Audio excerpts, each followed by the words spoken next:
Welcome to Pod Save America. I'm John Favreau. I'm John Lovett. I'm Tommy Vitor. On the pod today, we have the top Democrat on the House Intelligence Committee, California Representative Adam Schiff. Also, he represents us. Our congressman. He is the representative of Dorrington Ave. That's why I was in West shouting at him Hollywood. at a town hall. So, like one street over, we would have been Ted Lieu's constituents, but we are Adam. I checked this out. Honestly, you can't lose. It's a lot of detail for a broadcast that's I was going very out excited widely. about that. Okay, few things. Pod Save the World on Wednesday. Who we got? We have former U.S. Ambassador to Russia, Michael McFaul. We talked a couple weeks back. We talked about the whole scope of the U.S. relationship with Russia, things Obama did, the record, the history, a little bit of the Trump stuff, but it's a broader look at the United States and Russia and the history there. And he ordered the wiretap on Trump. Correct. Also, don't forget to subscribe to Anna Marie Cox's new podcast with Friends Like These. It's crushing it. She had a great interview last week with Ira Madison about It was great. being the black friend. And about being the white friend. And about being the white friend. It's a great interview. Also, we're going to be on Funny or Die's live stream again tomorrow night, Tuesday night. We have special guest comedian Whitney Cummings. It's great. Good booking. Love it. Yeah. And as always, guys, don't forget to download Square Cash, the newest, simplest way to pay people back. Sending and receiving money is totally free and fast, and most payments can be deposited directly to your bank account in just a few seconds. Link your debit or credit card, select an amount to send, type in a friend's phone number or email address to complete a payment. Boom. Instant cash. Right there. Like, let's say you bet Carter Page that he wouldn't go on Anderson Cooper and make an absolute fool of himself. After he already went on Chris Hayes and made a fool of himself. You can send him $50 using this app. You can also use the app to donate to the International Rescue Committee via Square Cash. It helps refugees. They certainly need that help today after the new travel ban that we're about to talk about. Look at that. I segued out of it now into the topic. You're getting really good at this. I know. I didn't even plan that one. Congrats. Okay, so Congrats on your success. This morning, Trump signed the new... We're going to talk about a few things before we get into the big thing, guys. Which is the wiretapping ordered by Barack Obama. Get into directly. it. Okay, so this morning, with no cameras present, Trump decided to sign his new travel ban. No cameras present, and also Spicy's not doing an on-camera briefing today either. So What a coward. Cowards. Do your job. Number one, the old ban is revoked, so the "see you in court" tweet is no longer operative. Also at least revoked. for now. The new travel ban takes effect on March 16th. So Trump's tweet about he's like, we couldn't wait a week with the other ban because all the bad dudes would plan to come into the country. So it turned out that the pundit reaction to Trump's speech on Tuesday was so good that it reduced the terror threat so that they could delay the EO a week. Right. Exactly. That's right. That's And correct. then it's diminished even greater still by his tweets about wiretaps that the EO doesn't need to go in effect for another 2 weeks. It's amazing how that happens. A few other quick tidbits on the new ban. Iraq is off the list. The literal home of ISIS. Home of ISIS. The safe haven for ISIS, no longer on the list. Apparently Mattis lobbied for that to be off the list. It will not affect green card holders or anyone with a visa. No refugees for 120 days. We will not accept any refugees from any country. And then here's where it could get bad. The EO directs the Department of Homeland Security to set new standards for how much info other countries have to give the United States when their citizens apply to come here. If they don't meet that standard, whatever the standard may be, they get placed on a permanent blacklist for all immigration. So that's it. So that's the real. I think that's the story here. This is the story here.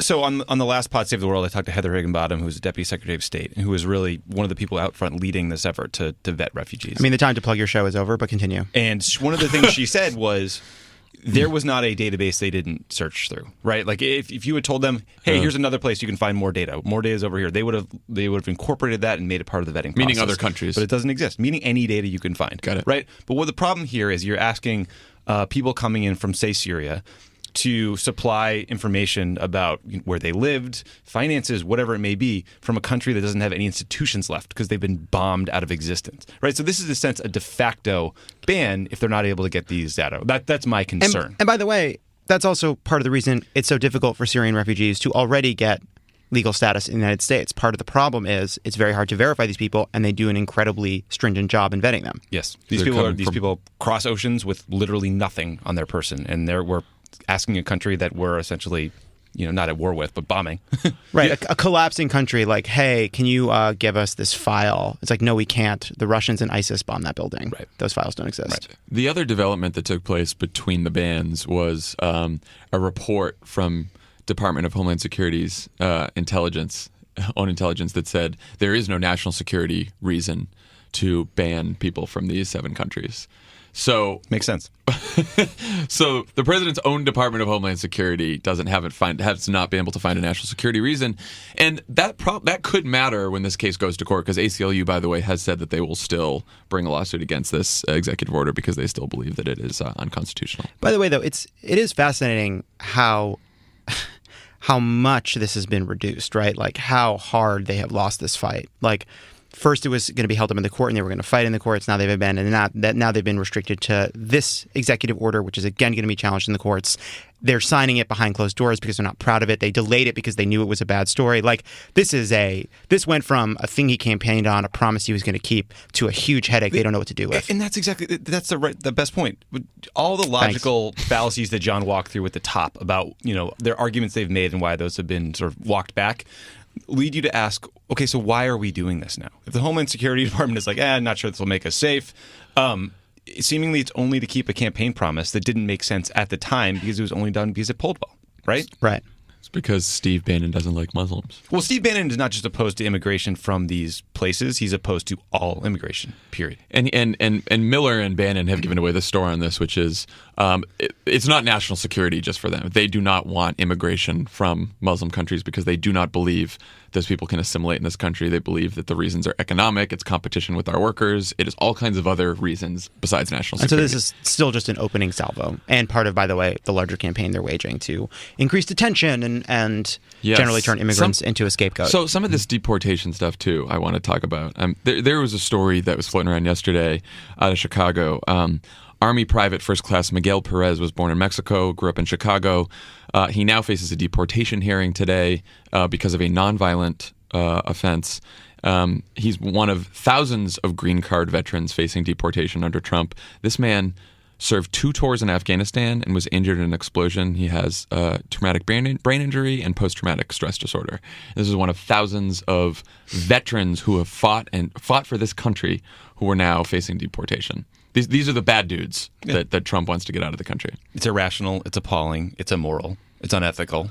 The lack of empathy involved in any of these rulings is hard to understand.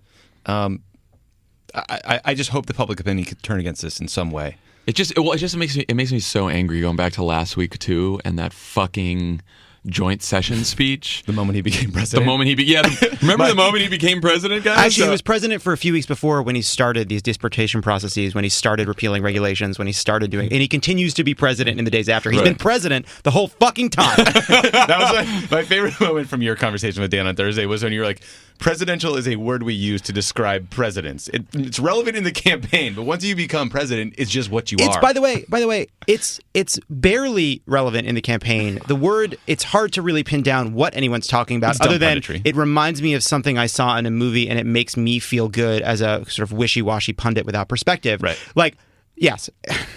Can't. It's like, hey, guess what? He lied to all the news anchors and everyone else that he talked to during that lunch before the joint session speech when he said he might soften his stance on immigration, and everyone fucking bought it again. Like we buy every fucking possible pivot from Donald Trump, and once again it was proved to be false because the man lies all the time. He's a liar.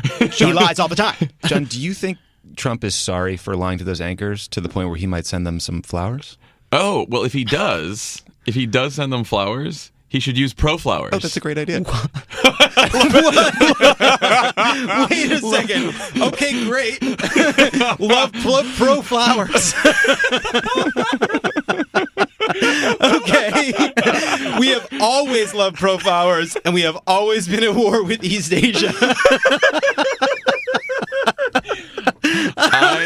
I wish this podcast was videotaped because if you saw Lovett's face when I just said that, you would have lost it.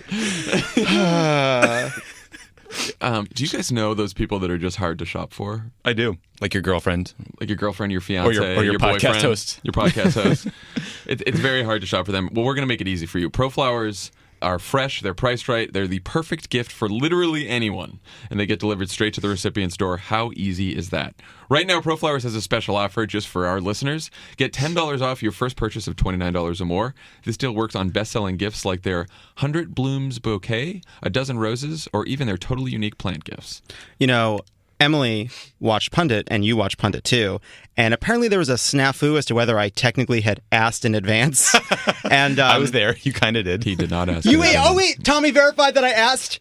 Well, you asked for 1 day, and then you extended it To like 2 3 days. No. But wait a second, Tommy. Anyway, Pro Flowers would be a great gift to use. Were you snag this keeping great all deal. of this in? To snag this great deal, go to proflowers.com and enter code CROOKED at checkout. Pro Flowers is a no-brainer gift for birthday and anniversary, every occasion, even when you watch your neighbor's dog, despite him not asking in advance. Tommy says I asked. So right now, get $10 off your purchase of $29 or more at Pro Flowers, but this deal definitely won't last long. Go to proflowers.com and enter code CROOKED at checkout to get the special deal. The code is crooked. Use it. We're business here, people. Okay. This isn't just for fun. Guys, let's talk about what happened on Saturday. Is it time to talk about what happened on Saturday? I want to get to motivation here, so let's paint a little bit of a backstory, which so Ashley Parker and some others did an outstanding Washington Post story this morning about Bobby Costa. and Robert Costa, sorry. It's glorious. About Trump's anger. So Trump is very upset and angry and furious. He can't make the Russia story disappear. He went ballistic when he found out that Sessions recused himself. He can't stop the leaks. He can't pass any legislation. And he also, this is very important, has really started to hate the unflattering comparisons to Obama's first couple months when Obama passed quite a bit of legislation. When Obama did stuff. When Trump Obama has been unable to do saved anything. the global economy from collapse. When he became, The Krivy Act was divided into And three there's parts. amazing Great footage president. of Steve Bannon shouting and pointing through the window of the Oval Office that CNN captured, or the pool captured. It's amazing. I didn't see that. Yeah, it's great. Friday was not a great day in the White House. Tough day. So he wakes up Saturday. In a series of tweets sent at 6:30 a.m. on Saturday morning, the President of the United States, Donald Trump, accused his predecessor, Barack Obama, of wiretapping his phones during the election. He called him a bad, sick guy. He compared it to Watergate and McCarthyism. He then took a shot at Arnold Schwarzenegger for quitting The Apprentice and decided to play 18 holes of golf.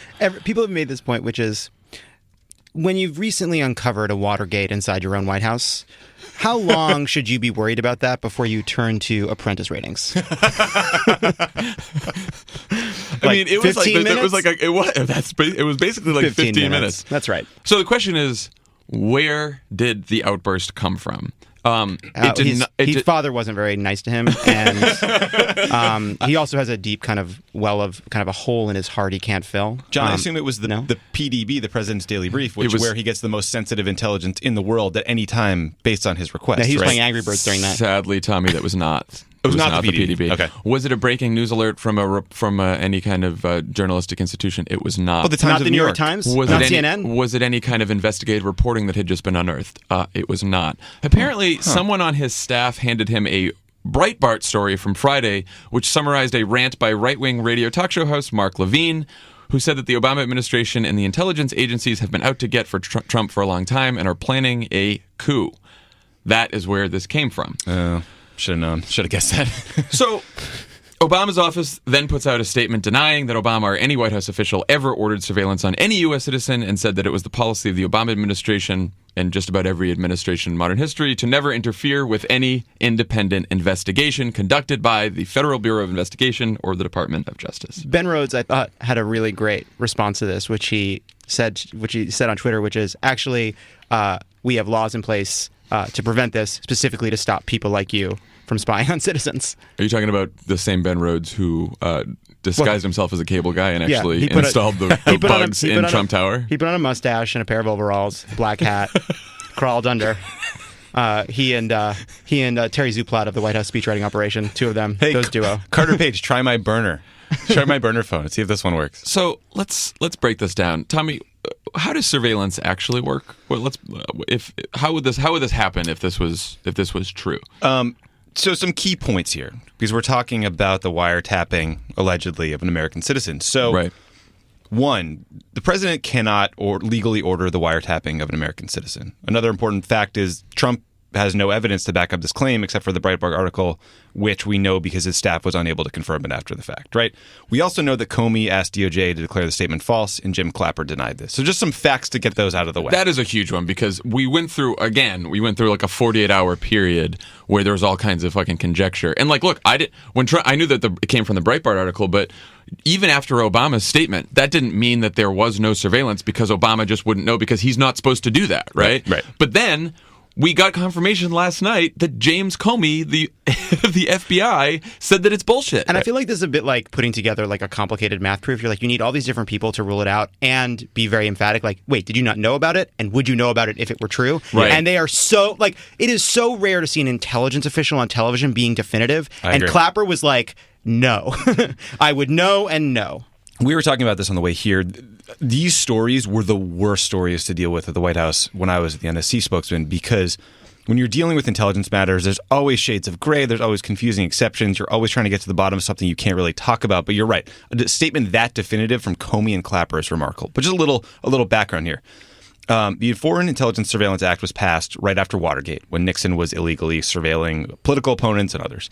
It created the Foreign Intelligence Surveillance Court, where judges hear applications from DOJ or the FBI to collect intelligence information inside the United States. So basically, there are two lawful ways to target U.S. citizens for surveillance and collect the contents of their phone calls and emails. There's a criminal wiretap. We've all seen The Wire. That's where you go to a federal judge with evidence and say, this person committed a serious crime. I need to monitor their comms. The other is a national security wiretap or FISA order, which requires a federal judge on the Foreign Intelligence Surveillance Court to believe that the person is an agent of a foreign power, or, it's seemingly there's an effort to collect a record relative to a foreign entity like a bank, and maybe that's what's causing the confusion here. So no surveillance is approved by the executive branch. It is only approved by the judicial branch, correct? Obama can't say, let's surveil that guy. Right. Someone at DOJ goes to a judge. Right. Yeah, I was going to say, so no, it's not even like, Obama's Justice Department did it. Obama's Justice Department can go to a judge and ask and say, we have substantial evidence to warrant surveillance, and then the judge would have to say yes. Right. So if a judge did approve surveillance, whether it was a FISA judge or an article or a regular judge, right, that would mean that there was substantial evidence of Trump or one of Trump's associates doing something bad. Yes. Now, where it gets a little confusing and where people are, I think, understandably confused, they're saying, well, what about General Flynn? We all know his conversation with the Russian ambassador was picked up. That was, according to news reports, I don't have firsthand knowledge of this, because the NSA was monitoring the communications routinely of the Russian ambassador, and Flynn's conversations were picked up in the process of that surveillance and were deemed relevant that his name was associated with it. And there's a process for when Americans are captured in the routine spying on foreign nationals. Right. There are procedures called minimization, where you are essentially redacting or disguising the names of known U.S. citizens involved, and those names are only brought out if it's sort of relevant to the case or the intelligence itself. And once again, I just want to flag that we're not only more entertaining, but just much more informative than regular news. I just want to put a pin on it when it happens. Trump's president. You can compliment yourselves. So trying to comb through, which is a bullshit process anyway, trying to comb through like the origins of the Breitbart story and the Mark Levine rant and stuff like that. Glenn Kessler of the Washington Post did a full fact check on this whole thing. And basically what it comes down to, he said, there's only one article in one story. I think it's the Heat Street blog. Right. Even that, whatever problems you may have with that. Grain of salt, let's say. Right. That was the only one that reported that there was a FISA court order possibly to surveil a computer server, possibly in Philadelphia. Or not even surveil, to get records related to their connections to a Russian bank. And we don't know. That claim not. Has not been confirmed by a U.S. news organization, any. And no article, nowhere, no story, nothing, says that Obama requested the order or that it resulted in the tapping of Trump's phone lines. It is completely false. It's made up. Made up. It is a conspiracy theory. So I was saying this on the way over. Like, it is one thing to you almost expect this from Donald Trump. Love it. You brought this up, I think, yesterday. I don't know if it was on Twitter or what, but like, this is no like. Yeah. Yes. Go ahead. Trump is not losing it. He's not deranged. He's not going crazy. He's not falling apart. He's exactly the same. He is just he is the same person he was. He is doing what he does. He is taking in whatever that salves his ego and tweeting about it online. What has changed is his surroundings, and he's the commander-in-chief of the United States. And he is surrounded by an apparatus in the government and conservative press and conservatives in Congress who now feel they need to carry his water. Yes. What is concerning to me is that rather than go to his national security advisor, the head of the CIA, anyone in the intelligence community to try to understand what actually happened, he is listening to extremist truffle pig / chief strategist Steve Bannon, who's rooting around in the NSC doing God knows what, and filling his head with crazy conspiracy theories about how the deep state is targeting him. The thing that actually scares me, and a few people have pointed this out, that when we're in real trouble is when he actually figures out that he's president of the United States and has a lot of power and a lot of access and can find things out without tweeting about it first. Right. But like one of the things that's driving me crazy about this whole conversation is that logic and reason is just completely absent. So I just wanted to ask you guys a couple of rhetorical questions, if you don't mind.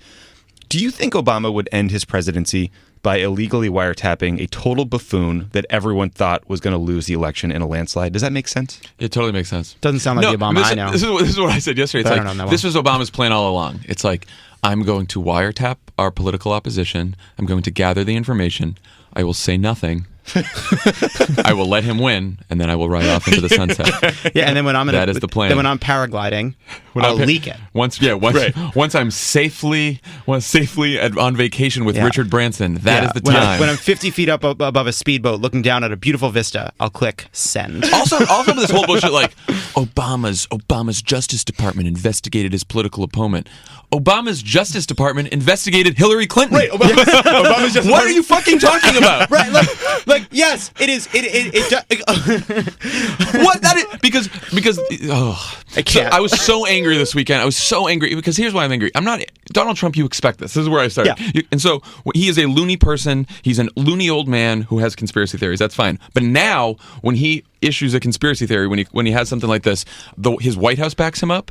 The fucking entire Republican Party, except for various members of Congress there are some Republicans in Congress who are like, I haven't seen any of this evidence, right? So give them credit. A couple birthday candles in the dark. But then, is that the expression? They're just smaller than candles. I just didn't want to. They're not real candles in the dark. But they're like birthday candles in the dark. Got it. The entire conservative media establishment is backing him up now. And it's not just lunatics like Sean Hannity who were tweeting at all of us all weekend, what did Obama know and when did he know it? Ben Rhodes, have you gotten a lawyer? Valerie Jarrett, have you gotten a lawyer? John Favreau, you're not talking back to me because a lawyer is coming up with your talking points? Like, you are such a fucking moron. Like, you have no idea what you're talking about. Did you get those talking points? I did get the talking points. Can I ask you guys another rhetorical question? Given all that's leaked so far, do we think if Donald Trump himself was subject to wiretapping, illegal or not illegal, that it wouldn't have leaked out? I mean, the Washington Post has 17 sources on any given story. There was actually one leak that I actually wanted to talk about because it was about our friend Reince Priebus, and it was a leak about Priebus after a meeting in the Oval about leaks, trying to get people to deny leaks, which then leaked because it was about people having a problem with the way things are being leaked. It was a record. It was a record in that story. It was a leak about a leak about a leak about a leak. I mean, part of what's so frustrating about this is after all the preening about Hillary Clinton and the need to investigate her and all the wrongdoing, there's an underlying suggestion here that if the FBI spots criminal activity or collusion with a foreign government, that they should not investigate because it somehow was connected to Donald Trump and we were in the midst of a campaign. That was the other thing. Literally putting politics before law enforcement or national security. Well, right after the Obama statement came out, there were a lot of reports. People just said Obama denied that there was any wiretapping whatsoever. So I tweeted, like, I'd be careful reporting that because all that said is that Obama didn't order it or know about it because that's not his job, right. And all these, since then, every right winger and Fox News, everyone else has been retweeting my tweet, and they're like, Obama's former Obama administration official says that there could have been wiretapping. Like, gotcha. Now, John Favreau did not deny it. Now, did you know about that from L.A.? First of all, I don't know shit. I've been gone since 2013, and when I was there, I wouldn't have known shit either. Also, by the way, let's all keep in mind, what is this all about? The fact that there were insane and unnecessary contacts over and over again between Russian officials and the Trump campaign, which they denied and lied about for months, and they have been the most strangely pro-Russia administration we've had in decades, and that is the heart of this, which has not changed when Trump makes something up on Twitter on a fucking Saturday. It just goes down to this. Either Trump completely made it up and it's another conspiracy theory and he lied to the American people, or there has been surveillance, and because there was surveillance, that means that there was sufficient evidence. Right. Now, if there was surveillance, I just want to step back for a second and help people understand how sensitive FISA surveillance or the anything to do with American citizens is, right? Like that is some of the most protected information that happens in government. It is shared where relevant, but like the fact that Trump's instinct is to learn about this and then just to immediately tweet about it is such a departure from any conversation about these issues we've had in the last 10 years. Departure from basic sanity. It is stunning to me as a person who worked in this stuff. And the pathetic, despicable cleanup effort by Sean Spicer and his press minions over the weekends. Sean, buddy, you do not get a pass because you're a team player. I know Nicole Wallace said on the pod on Thursday that he's a nice guy, and we hear this all the time about Sean Spicer. He's such a nice guy. He's just doing an act. Sean, this is who you are now. You are the guy doing this. You're not the guy putting on a show. You will go down for your participation in this evil fucking administration, and you shouldn't pretend otherwise. It is very interesting to me that they are putting out Sarah Huckabee Sanders on shows, their deputy press secretary. Let's just be clear. You put out the deputy press secretary in the last 6 months of administration to get that person some reps so they can get a cooler job when it's all done. Okay? That's not your go-to. That's not your go-to player in like month 2, right? Building your Twitter following. Because she's so good on TV. They're putting her out there because everyone who's senior does not want to be on the record. They saw what happened to Kellyanne Conway. They saw what's happened to Sean. Speaking of Kellyanne, everyone gets shattered. She's back. Kellyanne is back. This morning she was on Fox and Friends, and she's like, "Oh, well, the president said that because he has access to intelligence that you don't." Going on Fox and Friends isn't a real interview, though. I mean, but also, you might as well just be interviewed by your mom at an event. She changed. So the White House over the weekend confirmed that it was news reports that led to the president tweeting that. But Kellyanne Conway this morning was like, "Oh, just kidding. It was actually intelligence." Oh, really? Well, she's just a... Well, she's a liar, She's too. just a liar. So the question is, what happens next? The White House is now calling for Congress to investigate the FBI's role in all this, which is also somewhat hilarious because basically the executive branch is calling on Congress to investigate the executive branch. Right. That's like... Donald Trump, basically, like... Donald Trump can find out all of this information himself. Right. Like, he doesn't need Congress to investigate himself. But if they do investigate, and they do find that there was surveillance, perhaps they'll also uncover the evidence that led to the surveillance, which would be some kind of contacts that were nefarious between Russians and Trump. Basically, there's nothing Congress could uncover from someone inside the executive branch that whatever they tell Congress, they couldn't also tell the president. Yeah. Is that true? I don't know. I mean, it's so ridiculous. It's right? so hard to figure out what's true. And then the way Trump's aides cheer him up is by taking him out to dinner to talk about banning Muslims and refugees from the country. Talk about that report, because in the Washington Post story, it was like he was so upset, he was in a rage, and then he was at Mar-a-Lago for dinner, and they laid out the plans for the travel ban. Yeah, they laid out the and travel ban. And that cheered him up. And then I was happy. So then he woke up happy the way he seemingly changed the narrative to being about attacking Obama for something he never did. And then he was upset again because surrogates on the Sunday shows didn't defend him because he's making it up and he's crazy. They were particularly mad at little Marco, who bummed a ride down to Florida on Air Force One and then didn't get his back on the Sunday shows. I love this, obviously, because it's about our friend Marco Rubio, world-famous coward. And so Marco Rubio gets a ride with Trump, and he walks behind Trump with his sad, tired face because his insides are showing on his outsides. And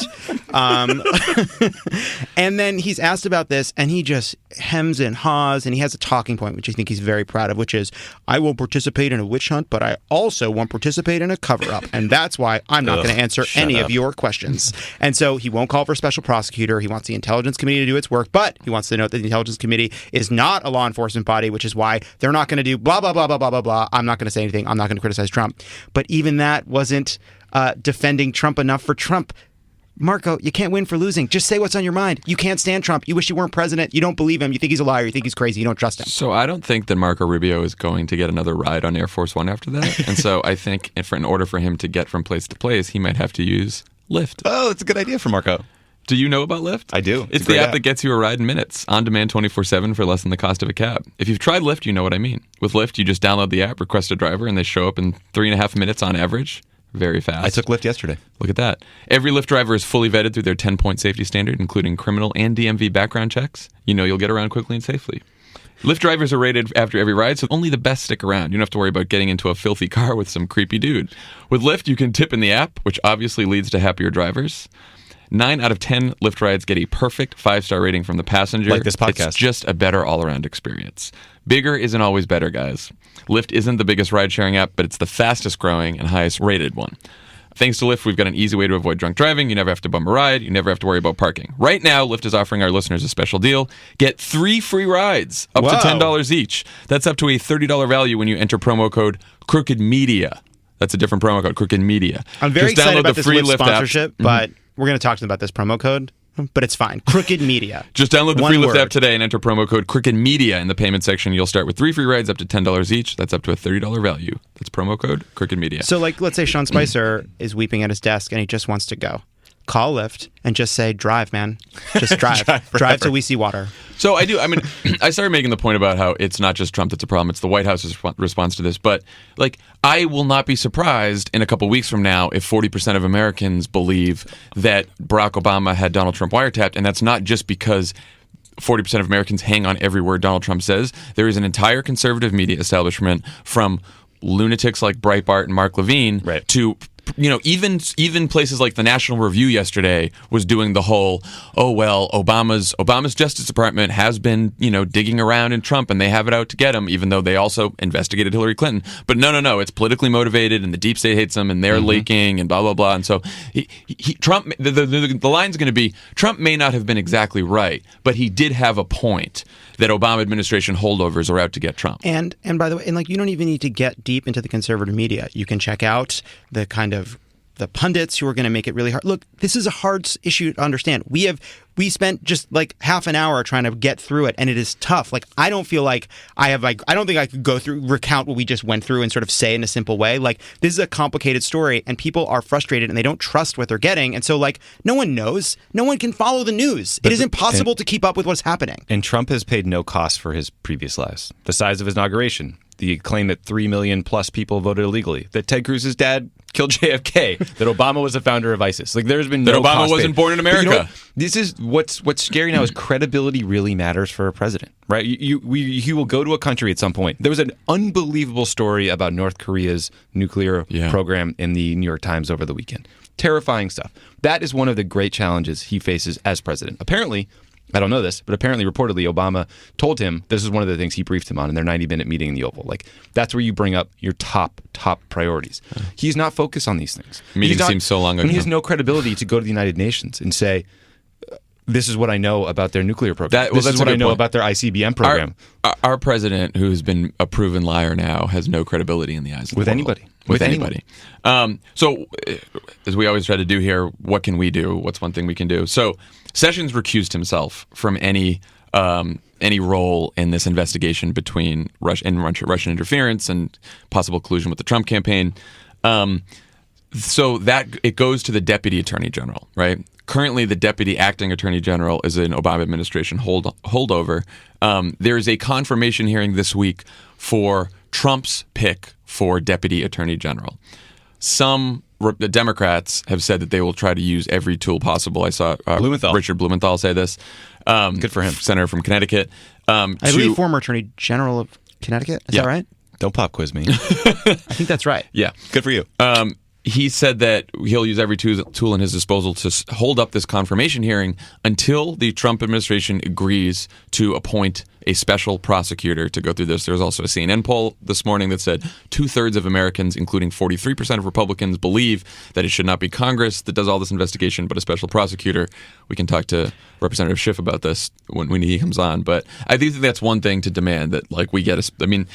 It, like you said, love it. All this is confusing. It's hard to sort through, and it's hard to trust a lot of different people, a lot of different actors in this. You appoint an independent prosecutor, and you let them take care of all this. So I've seen like conflicting reports about whether the current deputy can appoint a special prosecutor right now from inside the Justice Department because Sessions has recused himself. And I wonder if that's not something. Have you guys seen that? Do you have any thoughts about that? Of whether we should be pressuring the current deputy, who is an Obama appointee, but by all accounts a kind of bipartisan straight shooter respected on both sides, whether or not we could ask that, whether we should be pressuring that person to appoint the special prosecutor now, given that whoever comes next, it's a lot easier to not appoint one than it is to fire one.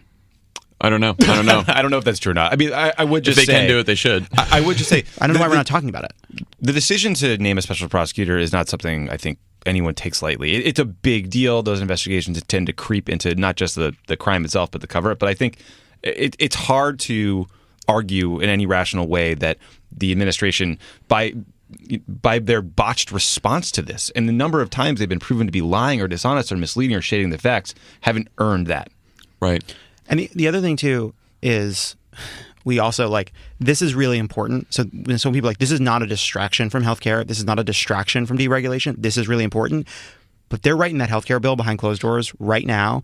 And there's actually something interesting that's happening, which is Paul Ryan is really afraid they're going to run out of time specifically because that if they don't get this bill out of the House fast enough, their members will go home for a 2-week recess and April 18th. And get accosted about it. Resistance recess. Resistance recess again.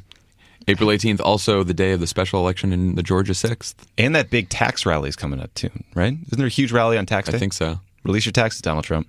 We got lots of okay. Remember that? That feels like a distant memory. Oh, that's another one. The keys to the kingdom, though. If President Obama wanted to screw over Donald Trump, he could have released his tax returns because President Obama had the power to get anyone's tax returns. Which, by the way, we should not talk about because Trump will find out. Right. He's not. Well, it would have to appear in a Breitbart story. Okay. When we come back, we will have the top Democrat on the House Intelligence Committee, Representative Adam Schiff. This is Pod Save America. Stick around. There's more great show coming your way. Pod Save America is brought to you by Helix. You're unique. You don't walk like everyone else, talk like everyone else, or sleep like everyone else. Because you're a spokesman for Donald Trump. So why is your mattress one size fits all? A truly customized mattress will cost you $5,000 to $10,000 until now. Go to helixsleep.com, answer a few simple questions, and they will run a 3D biomechanical model of your body through the proprietary algorithms they developed with the help of the world's leading ergonomics and biomechanics experts. Do you know how many times I had to practice that sentence? A lot. I have to say you did great. You crushed it. I'm picturing a laser beam moving up and down a person. It's Steve Bannon in my mind. That's weird. The result's the most comfortable mattress you've ever slept on. Helix customers report a 30% improvement in overall sleep quality, and for couples, they customize each side of the mattress. Oh, isn't that a relief? Your mattress arrives at your door in about a week, and shipping is completely free. That's why everyone from GQ Magazine to Forbes are all talking about Helix Sleep. So, you have 100 nights to try out this free mattress, and if you don't love it, they will pick it up for free and give you a full refund, no questions asked. There's no risk here, guys. Think about how much happens in 100 days at the Trump administration. Just give the mattress back if you don't like it. It's fine.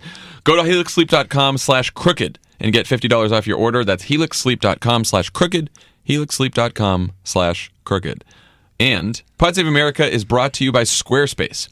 If you've ever tried to start your own website, you know what a hassle that can be, especially if you don't know what you're doing. Make your next move, make your next website with Squarespace. Create a beautiful website with Squarespace's all-in-one platform. There's nothing to install, patch, or upgrade ever. Squarespace provides award-winning 24/7 customer support and will help you get your own custom domain with an experience that's fully transparent and simple to set up. Make your next move, lock down your domain, and create a website to launch that idea. Use offer code CROOKED for 10% off your first purchase of a website or a domain.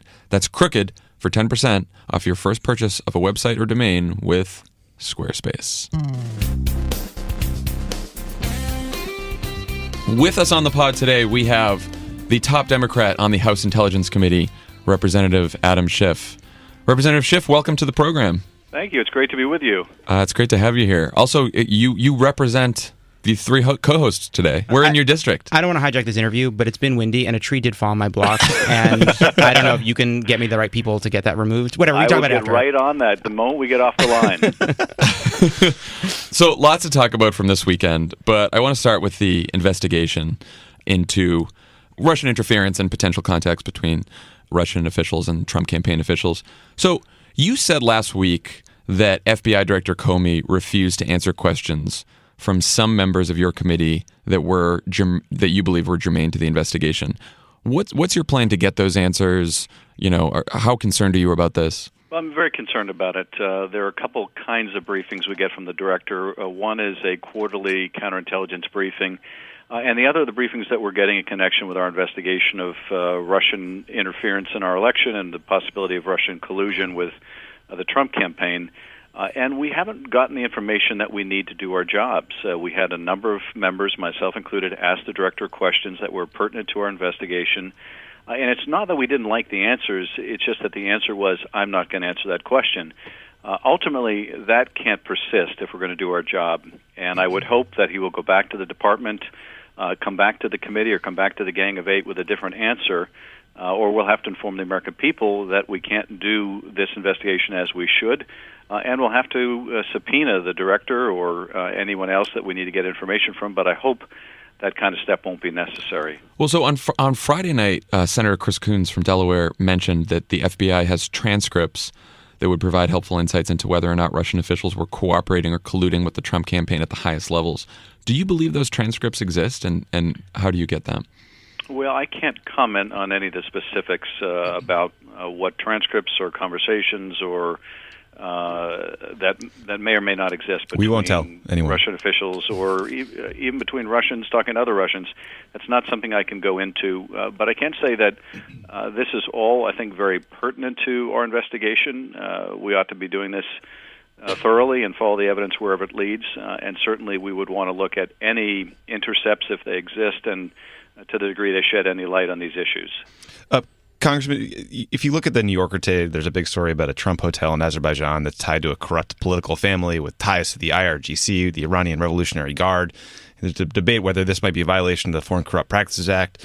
And so my question is, you read things like that, and then you think logically about Russia. And it seems unlikely that Trump was cutting deals with Putin directly, and far more likely that he was doing business with his associates or some corrupt oligarch. And I guess my question is, can the congressional investigation encompass his real estate empire and what they're doing overseas with Russian oligarchs or businessmen that might be tied to Putin?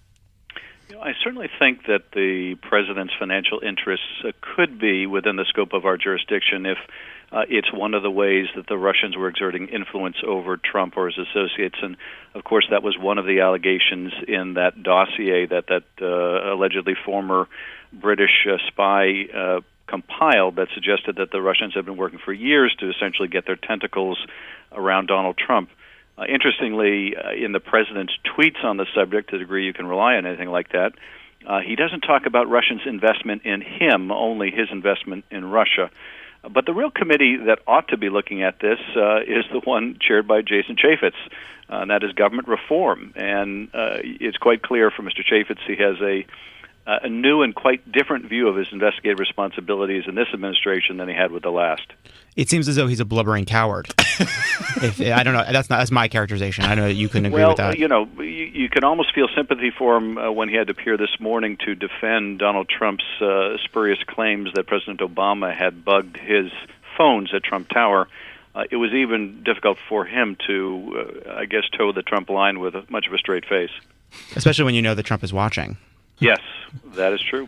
So your counterpart on the Intel Committee, Representative Devin Nunes, said that he's seen no evidence of improper communications between Trump and Russia, and he's been told by senior Intel folks that, quote, there's nothing there. Do you agree with this characterization? Do you think that was appropriate?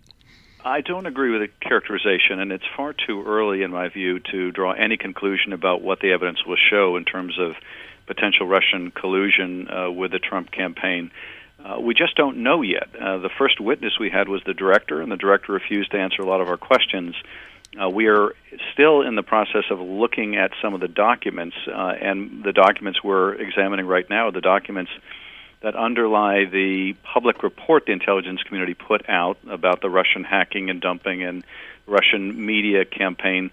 So those documents don't as yet even go to this basket of issues surrounding potential collusion. So it's way too early to be reaching any conclusions, and I don't think any of the members of our committee or the Senate committee ought to be speculating about what our ultimate conclusion will be.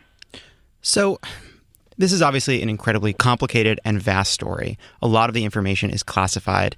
It's really hard for people who have access to classified information to keep up with what's going on, let alone the vast, vast majority of us who don't.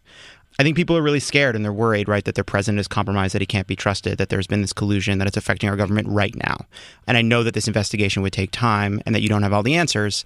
But what do you say to them right now that say, like, they're worried? They're worried that they can't trust this president with classified information. There are all these sort of harrowing reports about him not having access to information. How do you reassure people, or do you not reassure people? Well, I'm not sure that I can reassure people. And there are two things that I would mention. The first is, with respect to the president, that when he tweets out these completely baseless and wild allegations against his predecessor, it diminishes us in the eyes of the rest of the world. The suggestion that by one president that he was bugged by the prior president, and of course people have quite rightly pointed out that would have to mean that a federal judge found probable cause to believe that Trump or his aides were engaged in crime, or that a FISA court found that Trump and his aides were agents of a foreign power. The only other explanations, of course, for his statements are he's trying to distract, or perhaps even the most disturbing conclusion would be he simply can't tell fact from fiction, and from a presidential and constitutional perspective, he doesn't know right from wrong, and that would be the most damning conclusion of all. The other thing I would mention is that people really need to keep the broader context in mind, and the broader context is this. We're in a global war of ideas with Russia. It's now not communism versus capitalism, but authoritarianism versus democracy. And the autocrats are on the rise, and we need to stand up and meet this challenge. And I think there's a profound concern around the world and now at home that we don't have a president who's up to that challenge. Do you believe Donald Trump can be trusted with classified information? Well, it's hard to know what he can be trusted with when he is willing to say something as incendiary as he just did about the former president. I would hope that we could trust him not to blurt out information. I would certainly hope we could trust him that in any discussions that he authorizes his staff to have with the Russians, that he would never betray any sources of information. I think our intelligence agencies are going to be very protective of their sources, probably more protective than ever when they involve Russia, because there are profound concerns about where this president is coming from. Congressman, when you talk to colleagues on the House floor or wherever you talk to them, do you think that Republicans will be able to find the courage to stand up to Donald Trump when his approval rating is higher than Bush or Reagan's would at this point in time? I mean, is politics trumping national security and common sense here? Well, absolutely. And I think for a lot of the GOP members, they know that the president is a loose cannon. They know the wheels are likely to come off the wagon. But right now, there's still things they want from this president, and they don't want to jeopardize them. So every week on the House floor, we take up a new giveaway to some Republican member, and if they're from a mining district, maybe it repeals the surface mining regulations. If they're from a grazing district, it repeals the grazing regulations. They all want to get something before the wheels come off the wagon. And a lot of these members, too, are worried about the Trump backers at home in their district. They recognize that what the president said during the campaign proved all too true, that those who crossed him would pay a price with his supporters. And there are only a few, like John McCain, that have had the spine to stand up to this guy. Congressman, how concerned are you about the volume and sensitivity of the leaks that are coming out about Donald Trump, about FISA, about our intelligence community generally?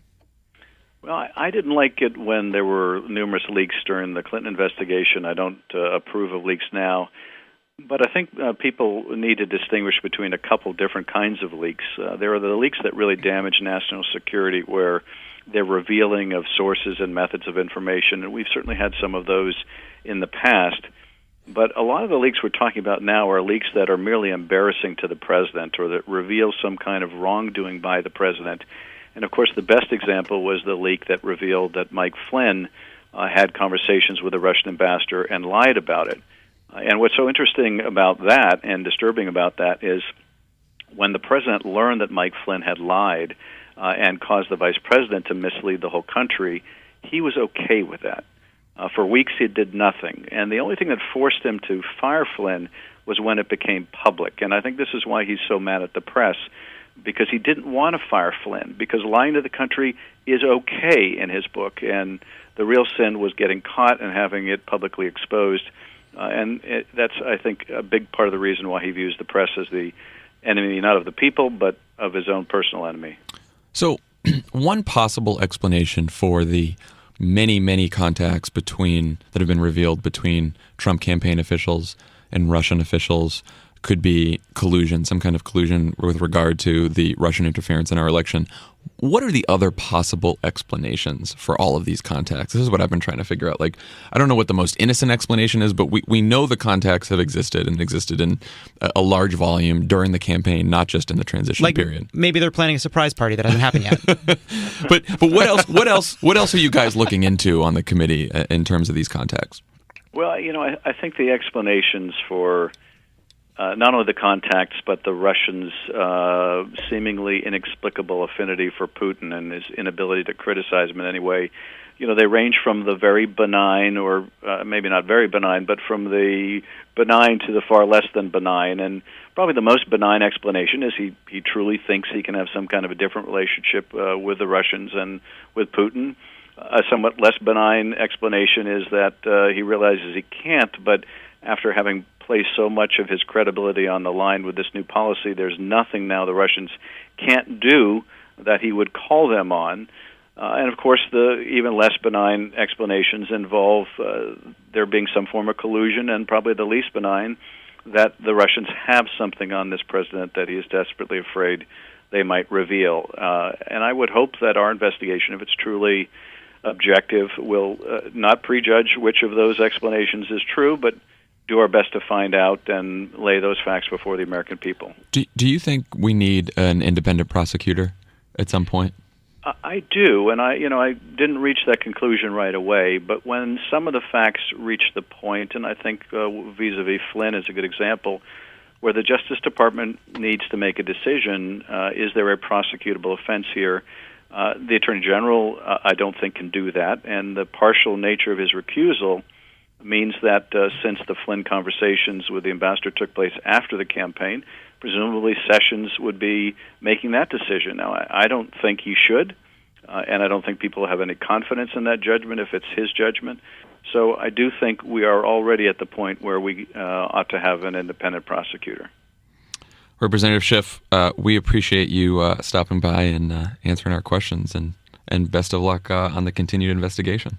Well, thanks a lot. You all do a great job, and I just want to commend you on your work. Thank you so much, and you too. We'll have to have you back in lighter times. Please, it'd be nice to talk about something light for a change. Yeah, what a slog. Yeah, like North Korea nuclear weapons or something like that. Something like that.